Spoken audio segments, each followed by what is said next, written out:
Hey everyone, how are you all doing, and welcome to a video testing the ensouled heads for training prayer. I wanted to test the cost and time, XP per hour and everything of doing this versus using the conventional method of dragon bones on a gilded altar. And so I decided to buy up some. In this video I only did dragon and abyssal demon, but the rates that I give, I will try my best to make it so that it's easy to apply to other heads, because I think that the amount that you can use per hour is pretty much the same for all of them.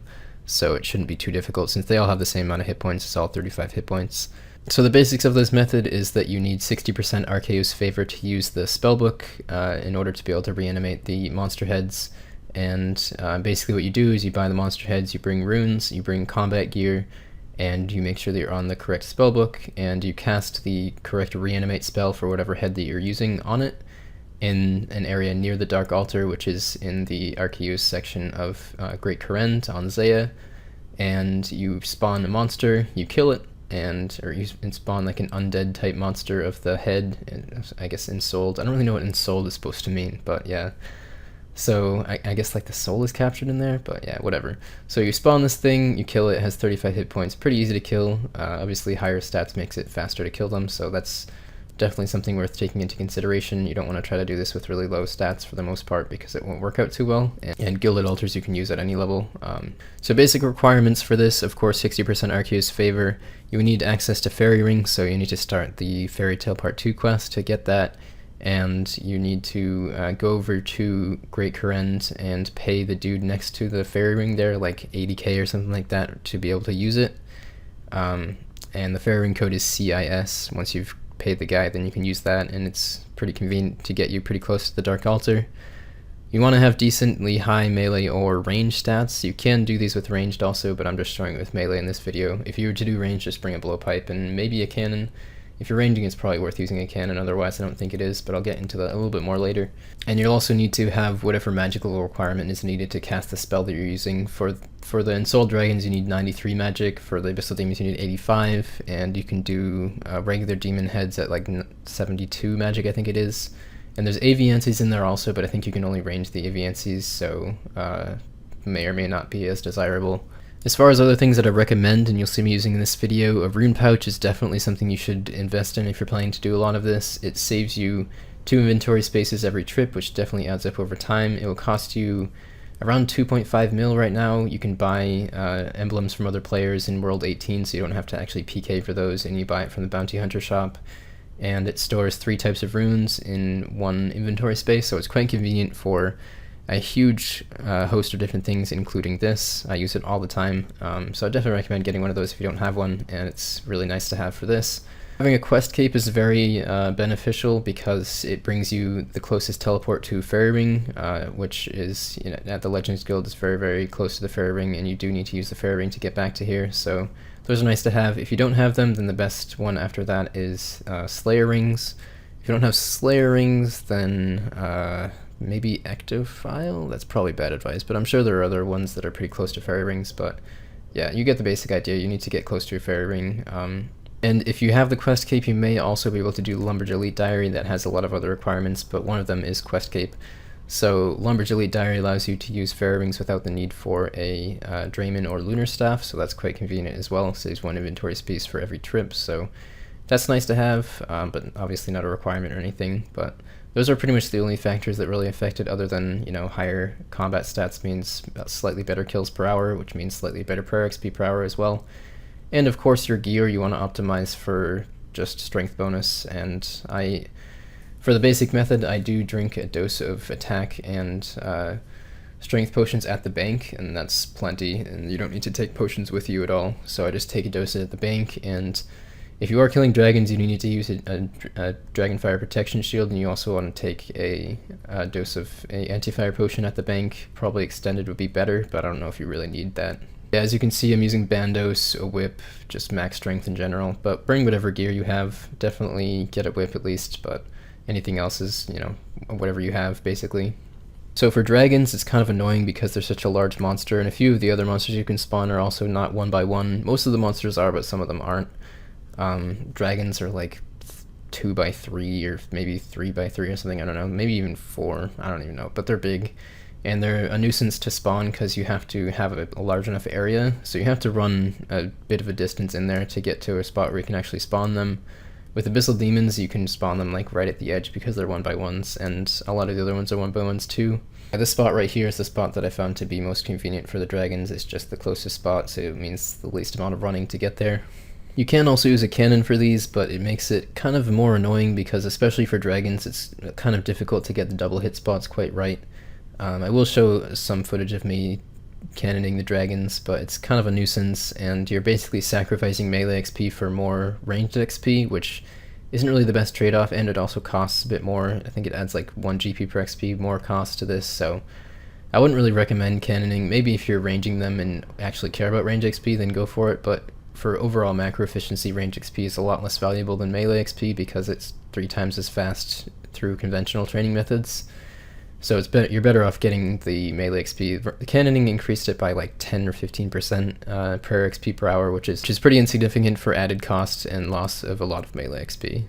So in terms of the actual XP rates, I didn't do incredibly long tests, but I was more focusing on like what would be your tick perfect rates and stuff once you get fairly good at it, and it seems like with dragons the highest you could get is maybe 380k XP per hour without a cannon, and probably more reasonably like 350 to 370k, and that's with good gear, high stats, and all the perks and benefits. So if you have mid-range stats, you don't have say like Lumpy Elite and Quest Cape and stuff like that, then it might be in the lower 300k range, maybe like 300 to 330k XP per hour.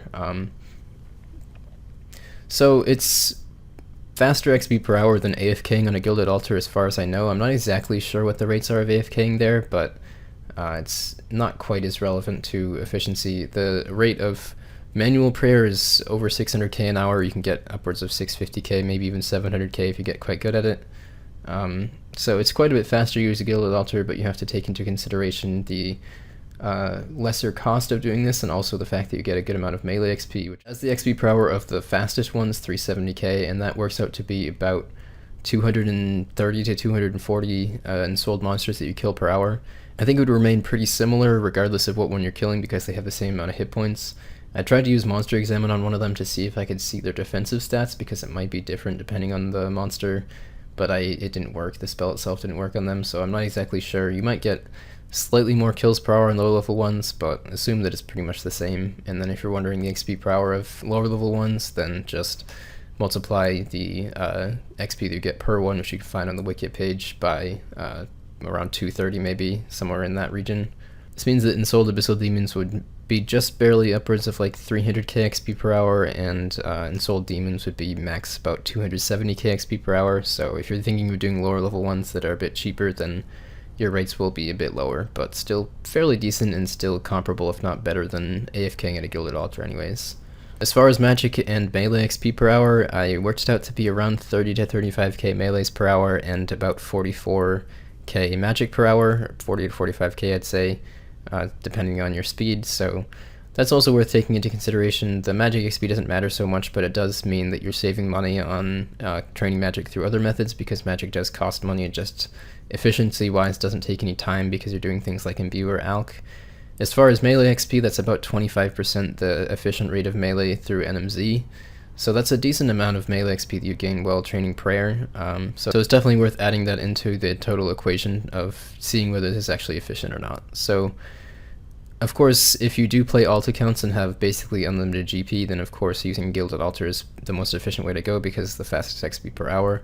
But it's quite a bit more expensive than using ensouled heads, so if you don't play alts and your GP is actually valued at, a certain amount of time, say maybe 2 mil an hour or 1.5 mil an hour, something like that, like fairly reasonable and attainable GP rates through higher level methods, then it may or may not actually be worth it to spend the extra money for the faster XP per hour.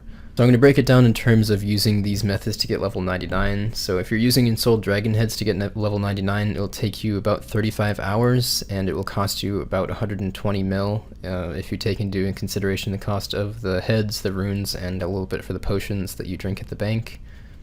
It will get you about 1.17 mil total melee XP, which is just shy of 10 efficient hours of melee also, so you can kind of subtract that away from the time spent and basically assume that it takes you 25, or takes away 25 hours of time if you add in that melee XP.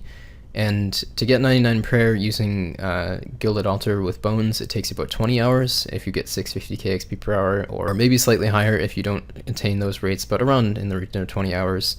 And that will cost you 170 mil, so it's about 50 mil more expensive and only saves you, if you include the melee XP, 5 hours, if you don't, 15 hours. But either way, 15 hours for 50 mil is not worth it for people who don't play alts to have basically unlimited GP, because 15 hours would only be maybe 30 mil. So this definitely seems like quite a good method, and it's definitely a good way to train prayer for people who don't have a whole lot of money, or are playing only one account at a time and working on budgeting their time, basically.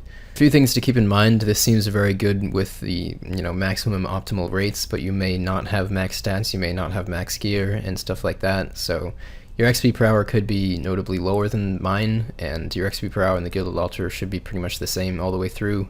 It doesn't really have any other factors that affect it at all, so that's definitely worth taking into consideration. It might not be quite as good as it seems, but as of now, I think pretty much regardless of anything, as long as you have reasonably good stats, reasonably good gear, definitely a better way to go to do the ensouled heads instead. So last thing I wanted to quickly go through is just the cost and time and stuff of doing Abyssal Demons and regular demon heads. So with Abyssal Demon heads, it would cost you around 105 mil for the runes and the heads to get 99 prayer. It would take you 44 hours and save you about 11 hours of melee XP. So that, in comparison to dragons, is slightly less efficient because you're saving yourself around 12 million GP, but you're losing out on about 10-11 hours, and that's not really efficient for GP because that much time could be valued at about 20 mil. And then with demons, it's going to cost you around 90 to 95 mil for 99 prayer. It'll take you about 50 hours and save you around 13 hours of melee training, meaning that it's net about 37 hours, and that also is less efficient compared to ensouled dragons. So ensouled dragons are definitely the most efficient overall. The added cost is worth the time that they save, so those are the best ones to go with if you have the requirements to use them. So hopefully you guys found this video interesting. It's probably worth noting that the price of ensouled heads may or may not go up a bit if more people start doing them, so check on the price of them at the time. At the time of making this video, ensouled dragon heads are about 11.5k each, and Abyssal Demon heads are a little bit over 8k, and regular demon heads are a little bit over 6k. So try out using all the different heads, whichever one seems to be the right one for you. I think that dragon heads are overall the most efficient, but you can get 99 prayer pretty cheaply if you want to go with lower level ones and spend a bit more time at it. If that's like your only goal and you don't have a whole bunch of money available, then it might be a nice way to do it. But either way, I'd say this is probably the best way to go for training prayer to 99, unless you have a whole lot of GP sitting around. So hope you guys found this video interesting. I'm not trying to fuck around with the market or anything like that, but I know that it may have an effect, and I apologize for that. But I just wanted to make a video about this because it's worth looking at and worth testing, and I think most people know about these methods at this point anyways, and I just wanted to get some hard data about it. So hope you guys enjoyed the video. Thank you very much for watching, and feel free to drop a like if you did, and I'll see you all soon with more videos.